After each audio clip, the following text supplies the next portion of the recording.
Ich habe überhaupt nicht auf Record gedrückt, ich trotzdem. Egal. Okay. Wir haben es da auch. Nee, vielleicht ist es ganz gut. Ich würde es so formulieren. Es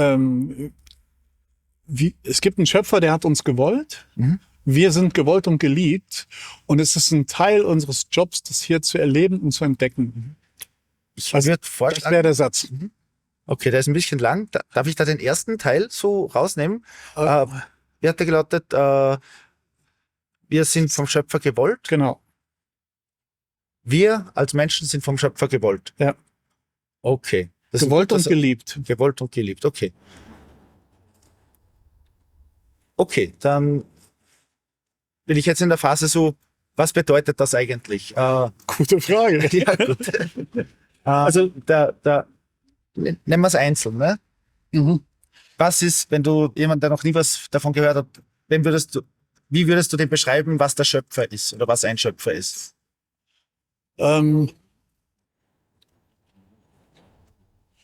Ja gut, das geht ja nicht ohne das Wort Ewigkeit.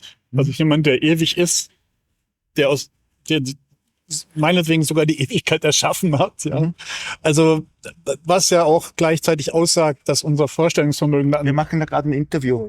Ja. Das schreibt der Bahn. Also was ich damit eigentlich aussagen will, ist, wir stoßen allein bei dem Gottesbegriff ja auch an, sagen wir mal, an Vorstellungsgrenzen.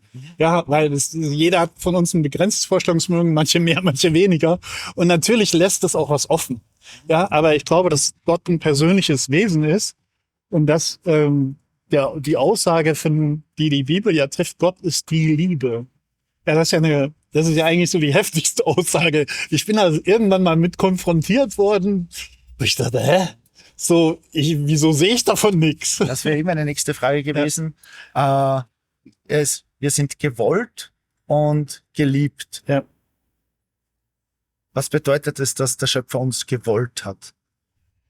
Ja, dass wir kein Zufall sind. Das ist wirklich so, wenn Gott die Liebe ist, dann hat er auch Freude daran zu lieben. Okay. Ja? Ja. Und nur echte Liebe zwingt sich nicht auf. Sie lässt einem immer den freien Willen. Nee, will ich nicht haben. Also Wenn ich dich richtig verstanden habe, unsere Existenz ist kein Zufall. ja, absolut nicht. Hattest du, okay, ganz eine blöde Frage. Auf einer Skala von 0 bis 100. Wie zuversichtlich bist denn du, dass diese Aussage stimmt? Egal wie unglaublich das klingen mag, aber ich schwanke zwischen 99 und 100. Mhm. Also, Okay. Wie bist denn du da ursprünglich drauf gekommen? Du hast ja vorhin schon gesagt, du hattest die Überzeugung noch nicht immer. überhaupt Was ist denn da passiert, dass du die Überzeugung angenommen hast? Also einmal ist es so, mein Hintergrund hat sehr viel mit Schmerz und Leid zu tun. Und was ist passiert? Ja, also ich habe mich einfach über den Sinn von Schmerz und Leid Gedanken gemacht. Ja, ich habe dann so Leute wie Dostojewski gelesen, die ganzen Russen habe ich alle gelesen, weil die, sagen wir mal so, eine bestimmte Generation hat sich mit dieser Thematik sehr intensiv beschäftigt. Ja, gibt es eine Antwort? Weil ich mit einem sehr kranken Vater aufgewachsen bin, also der jetzt nicht unbedingt körperlich krank war, aber der ist auch in der Psychiatrie gestorben.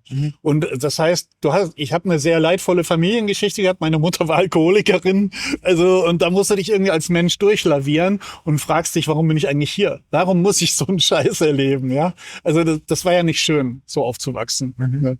Und das ist jetzt alles sehr harmlos. Also ich könnte da eine Horrorstory nach der anderen erzählen. Aber das zwingt einen auch ein Stück weiter. Entweder du machst dich zu, du säufst, kiffst, was weiß ich, oder du denkst halt drüber nach. Also gibt's nicht vielleicht eine Möglichkeit, damit anders umzugehen, wie sich zuzuballern, ja? Und das hat mich sehr früh schon auch fast als Kind dazu gezwungen, Sinnfragen zu stellen, die sich andere Menschen vielleicht nie stellen. Ja. Interessant. Angenommen, von dir gibt's irgendwie so einen Zwilling mit einer ähnlichen Story. Und der ist aus den ganzen Erfahrungen, aber auch ohne Zudröhnen und Zukiffen, zu einer atheistischen Sichtweise gekommen. Also der hat dieselben Erfahrungen, dieselben Eingebungen, der kommt aber zu einem anderen Schluss. Was könnte den dazu bewogen haben? Ich kann ja aus der Realität sprechen, ich habe ja solche Freunde, ja. Aber das Problem ist halt, du kannst Gott sozusagen als religiöses System erleben, indem du das alles verknüpfst mit einer Tradition und mit einer Kirche und so weiter. Darf ich nicht, dass das Mikro ziemlich genau zwischen uns ist? Ja. Du wanderst immer weiter daher, ich wandere. Okay. Ja, okay. Also du kannst das alles mit einem religiösen System verknüpfen und es wird dich immer enttäuschen. So wie es bei mir ja auch war. Die schlimmsten Lehrer, die ich kennengelernt habe, waren Religionslehrer. Und auch die grausamsten. Zu meiner Zeit war es zwar schon verboten, dass man Schüler prügelte, aber wenn es jemand getan hat, waren es die Religionslehrer. Weil die sich als höhere moralische Instanz empfunden haben, ja, und die hatten eine Grausamkeit an den Tag gelegt, ja.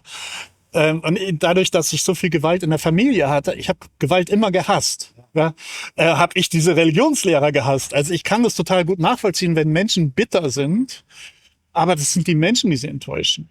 Und die sagen wir mal so, an der Person oder an den Personen vorbeizuschauen und nur erstmal die reine Idee, die dahinter steht, auf sich wirken zu lassen. Das ist eine Herausforderung. Ich bin mir nicht sicher, ob ich das richtig verstanden habe. Ich gebe es mal mit eigenen Worten wieder. Okay. Und wenn ich dich falsch wiedergebe, dann sagst du. Alles gut. Okay, also die Frage war ja, wie könnte einer, der ähnliche Erfahrungen gemacht hat, zu einer anderen Schlussfolgerung kommen? Und ich glaube gehört zu haben, dass du sagst, ja, wenn man sich dann am religiösen System aufhängt und nicht an der wahren Liebe sozusagen. Oder an die selbst, die ja ziemlich rein ist, finde ich. Ne? Kann man irgendwie feststellen, ob das stimmt? Gibt es da eine Methode, das zu überprüfen? Wer recht hat jetzt, da eine Freund von uns, der ein Atheist ist, und aus deiner Sichtweise? Ich finde es total schwierig, diese Frage zu beantworten, aber ich kann dir nur die Antwort geben, die ich für mich gefunden habe. Ja, aber für jemanden anders diese Antwort zu geben, finde ich total schwierig. Ne? Ich kann nur immer sagen, wenn mich jemand fragt, was hast du gemacht? Also warum hast du so einen starken, festen Glauben? Dann, Jesus hat mal irgendwo gesagt, wer an meine Tür klopft, den werde ich nicht hinausstoßen. Und gab es in meinem Leben so diesen Verzweiflungsschrei, ja, wo ich gesagt habe, wenn es dich wirklich gibt, ich will's wissen. Und dann gibt's so Koinzidenzen, die kann man auch wegschieben, ja. Aber es ist so, als ob dir ständig irgendwelche Puzzleteile zufliegen und du merkst, das ist kein Zufall. Ja, die passen alle ineinander und du merkst, Gott fängt an, sich zu erklären. Also das ist aber was ganz Persönliches und das würde bei jedem Menschen anders ablaufen. Ich habe nur einfach gemerkt, es war eigentlich nicht nur, dass ich Gott suchte, sondern ich habe auch plötzlich empfunden, der sucht mich. Ich muss das jetzt vorsichtig formulieren. Was ich glaube gehört zu haben, war, du hattest Probleme in deinem Leben. Stimmt das? Ja. Sagen wir mal rein, die intellektuelle Auseinandersetzung mit den Realitäten des Alltags und des Daseins fand ich schon heftig genug. Ja. Ja. Also wenn Menschen da sind, jetzt weniger kleinere oder gar keine wird es nicht geben, aber weniger Probleme haben im Leben oder nur Probleme haben, mit denen sie umgehen können, die nicht dieses existenzielle Nachdenken auslösen. Ist es dann logisch, dass die nicht bei Gott landen oder?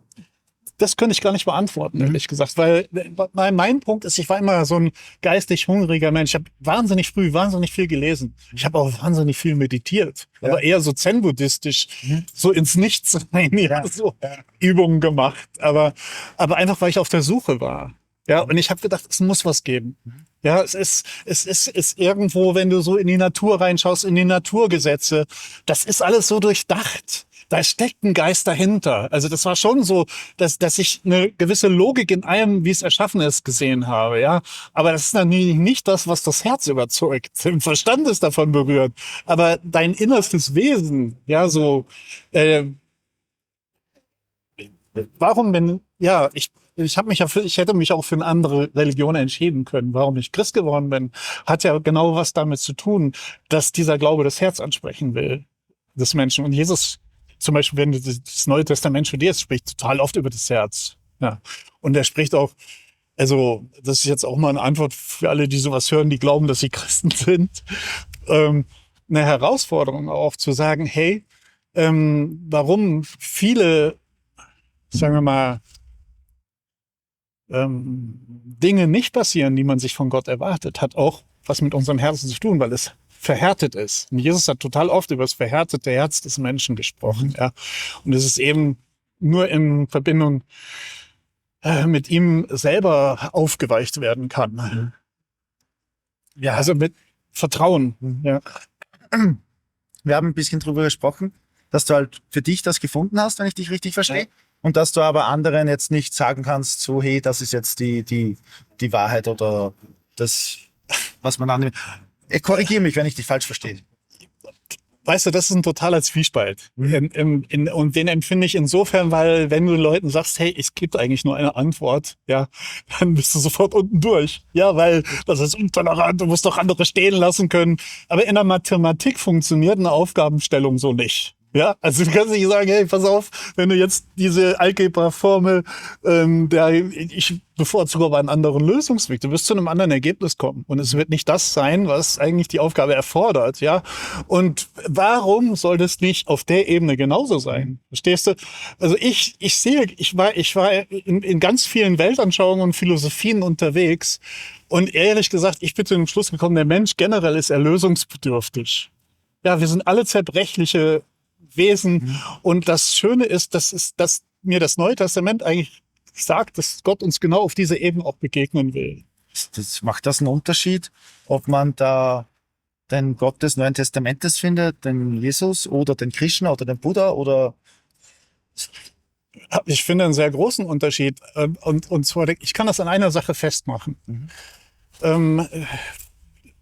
Weißt du, so, ich war Buddhist, also bevor ich groß geworden bin, also ich habe sehr lange meditiert und es ist sehr leistungsbezogen, also je nachdem wie oft du meditierst, wie oft du dies oder jenes tust, ja, desto mehr kannst du auf höhere Erkenntnisstufen kommen, also so ein bisschen so diese spirituelle Bergsteigerei, ja, da gibt's ja verschiedene Methoden, ich habe mich auch mit Schamanismus beschäftigt und all dem Kram, ja, und das war auch faszinierend, es war auch interessant, weil du begegnest da ja auch Energien. Ja. Es ist ja nicht so, dass du da im leeren Raum unterwegs bist. Ne? Aber ganz ehrlich, was mich am Ende total immer abgestreckt hat, dieser Leistungsdruck, der damit verbunden ist. Das war eine rein systemische Sache? Ja, es ist eigentlich eine systemische Sache, weil ich es mit Jesus anders, ich weiß, dass es religiöse Menschen gibt, die werden einen Schrecken kriegen, wenn ich das jetzt sage. Du kannst nichts zu deiner Erlösung beitragen. Gar nichts. Das ist einfach nur, dass du zulässt, dass Gott sich zu dir runterbeugt und dich in den Arm nimmt, auf gut Deutsch. Und Leute, die Atheisten werden nicht erlöst? Ehrlich, ich würde mir nie anmaßen, das letzte Wort über diese Dinge zu haben. Weil es heißt in der Bibel auch, dass Gott das Herz sieht. Ja, und Gott sieht auch den Schmerz. Also durch den du gegangen bist als Mensch und warum es dir vielleicht fromme Menschen unmöglich gemacht haben zu glauben. Aber durch ihre Heuchelei oder durch ihre Härte. Ja, und das ist natürlich nicht der Sinn dieser ganzen Geschichte. Eigentlich genau das Gegenteil. Ja, dass du echt wirst und auch weich wirst im Sinne von nahbar und sagen wir mal auch Nähe im Sinne davon, dass du erkennst, wen du vor dir hast. Ja, ich sehe manchmal Menschen und ich weiß, was ihnen fehlt. Und ich spüre, hey, Gott zu einem da drinnen gesagt, du hast Rückenschmerzen. Ne? Und er so guckt mich so an und ja. Weißt du, wenn du lange mit Jesus unterwegs bist, ich bin seit 25 Jahren mit ihm unterwegs. Werd jetzt dann 67 demnächst. Also, es sind 27 Jahre, genau. Du wirst immer sensibler eigentlich und wirst eigentlich liebevoller. Also wenn du es irgendwie so zulässt, dass du geliebt wirst. Das heißt in der Bibel irgendwo, wir lieben, weil er uns zuerst geliebt hat. Und wenn du diese Liebe nicht erfährst, was willst du denn weitergeben? Dann kannst du nur deinen eigenen Schrott weitergeben. Ich will mal kurz den Bogen zurück zum Anfang spannen. Gerne. Gott hat uns gewollt. Der Schöpfer hat uns gewollt und liebt uns. Irgendwie so haben wir gesagt. Ja. Ich glaube, passt so. Ist das jetzt eine universelle Wahrheit, die auf Christen, Atheisten, Buddhisten, auf alle zutrifft? Dass Gott alle Menschen liebt, meinst du? Oder was? Ja, natürlich. Er liebt alle Menschen. Gibt's da irgendwelche Dinge, die dich da mal dran zweifeln haben lassen? Also ich finde es generell, ich komme immer mal wieder an den Punkt, wo ich alle meine Standpunkte hinterfrage. Also jetzt nicht, weil ich prinzipiell so ein Zweifler bin, sondern weil ich irgendwie nicht geistig nicht einrosten möchte. Und ich möchte auch wirklich von dem überzeugt sein, von dem ich überzeugt bin. Und da finde ich es nicht, also ich finde es überhaupt nicht, sag mal, angstbesetzt, das zu tun. Ja, sondern im Gegenteil, im Nachhinein stelle ich immer fest, ich wachse daran. Also es bestärkt eigentlich das, was ich erlebt und erfahren habe. Ja. Und also ich finde es total in Ordnung, seinen Kopf nicht abzuschalten. Dann eine von meinen letzten Fragen, die ich gern stelle. Wenn wir dir was vorlegen könnte oder wenn du was erfahren könntest, oder etwas sehen oder beobachten oder lesen, was weiß ich, das dich von der 99% Zuversicht auf 98 oder 97% runterbringt. Gibt's da was dir einfallen würde? Also jetzt auf Anhieb nicht. Es ist eigentlich eher so, dass wenn ich merke, es funktioniert was nicht, dann hinterfrage ich mich und nicht ihn. Weil wir sind ja jetzt fast am Ende, oder, von der Zeit her, aber ich würde vielleicht gerne eine Sache noch sagen, die jetzt irgendwie manchen Leuten wahrscheinlich die Haare zu Berge stehen lassen wird. Aber ich kann das auch nicht anders so formulieren, weil ich wirklich einen reichen Schatz an Lebenserfahrung habe und ich habe auch ja Menschen erlebt, wo das Böse vor. Also ich glaube, dass jeder irgendwo auch was Böses in sich hat, ja, dazu fähig ist. Jeder hat so ein kleines Ungeheuer in sich. Es ist nur eine Frage, wie man das ernährt oder wie man es wegsperrt, ja. Und jeder kommt so an seine Grenzen. Ja, und es gibt zum Beispiel einzelne Menschen, die wissen ganz genau, wie sie mich an die Grenzen bringen würden. Und ich habe viel mit Menschen auch gearbeitet in meinem Leben. Aber ich meine, es gibt über dieser Qualität des menschlichen Bösen noch eine übernatürliche Qualität des Bösen. Also das, was in Luzifer, Satan, Teufel, was weiß ich.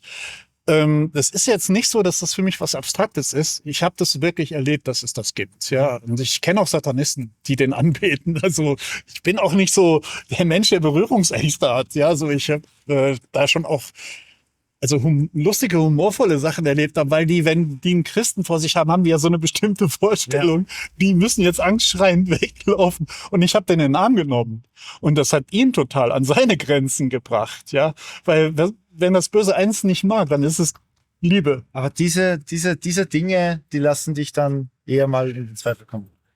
Nein, an mir. Okay. Nicht an ihm, sondern ich weiß es so, ich merke manchmal, hast du so ein Konstrukt, wie deine Beziehung zu Gott funktioniert. Ja? Und dann funktioniert was nicht. Aber als erstes, da frage ich nicht ihn, sondern mich. Eigentlich muss ich dann gar nicht mehr an den Punkt kommen, ihn zu hinterfragen, weil ich irgendwann drauf komme, was ich falsch gemacht habe. Also insofern, ich habe keinen Grund an ihm zu verzweifeln, weil ich habe so viele irre, verrückte Sachen erlebt, die, wenn ich nur einen Schlusssatz, also wenn das jetzt jemand wirklich vom Herzen her berührt, dann habe ich einen Tipp. Jesus hat mal gesagt, wenn ihr nicht werdet wie die Kinder, könnt ihr Gottes Reich nicht erkennen. Und das habe ich mir irgendwie bewahrt, trotz all der Grausamkeiten, die ich erlebt und gesehen habe. Ja, dass ich sage, so, ich stehe, wenn ich da irgendwie so, ja, hat jemand voll das Problem, ich habe überhaupt keine Antwort, keine Lösung oder so. Ne? Und dann latsche ich wie so ein kleines Kind und sage, hey, ich weiß irgendwo, hast du eine Antwort? Und ich bitte dich einfach, greif ein. Und ich erlebe dann wirklich, dass das passiert. Ja. Und ich arbeite zum Beispiel ehrenamtlich mit Heroinabhängigen, also hauptsächlich Opiatabhängigen und solche Sachen. Und da bist du echt auf Wunder angewiesen. Also, weil das Steine kloppen mäßig da einen auf pädagogisch machen, das ist, ja. Du, ich danke dir riesig für das tolle Gespräch. Ja, ich bin gespannt, wie das rüberkommt. Danke dir. Alles klar. Hey,